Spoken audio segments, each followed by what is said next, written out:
মোৰ নাম আনিছ আলী। মই কাম কৰি থাকোঁতে ঘৰৰ পৰা ফোন আহিল ইমাৰ্জেঞ্চি। মই চালোঁ হঠাৎকৈ ইমান টাইমততো ফোন অহাৰ কথা নাই। ফোনটো ৰিচিভ কৰিলোঁ, ঘৰৰ পৰা খবৰ আহিল তোমাৰ ভাইকে মৃত্যু হৈ গৈছে।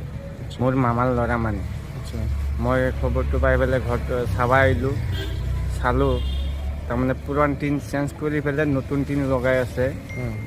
ওপৰৰ কাম কৰা মানুহ অলপ ৰিক্সত কাম কৰিব লাগে। ছেফটি বেল্টটো দিলে অলপ ৰিক্স হ'লে হয়। আচ্ছা, সেফটি বিল দিয়া নাছিল নেকি? ছেফটিৰ বিলটো দিয়া নাছিলে। আচ্ছা, কি নাম? মনিৰুল ইছলাম। আচ্ছা, ক'ত ঘৰ? ঘৰটো হ'ল আপোনাৰ আমাৰ চনতুলি। কি কোম্পানীৰ কাম কৰিব আহিছিল? কোম্পানীৰ নামটো KD আইৰণ।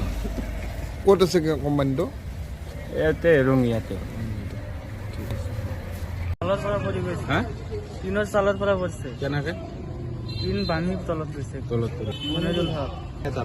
মানে সেফটি মেজাৰ্ছ কিবা আছে? একো নাই। একো সেফটি নাই। কেতিয়াৰ পৰা চলাই আছে কোম্পানী? কোম্পানীটো মানে আমি কাম কৰি আছো আজি 70 দিন হ'ল। সেফটি হেলমেট চেলমেট একো দিয়া নাই। গ্লভ চভ দিয়া নাই। নাই।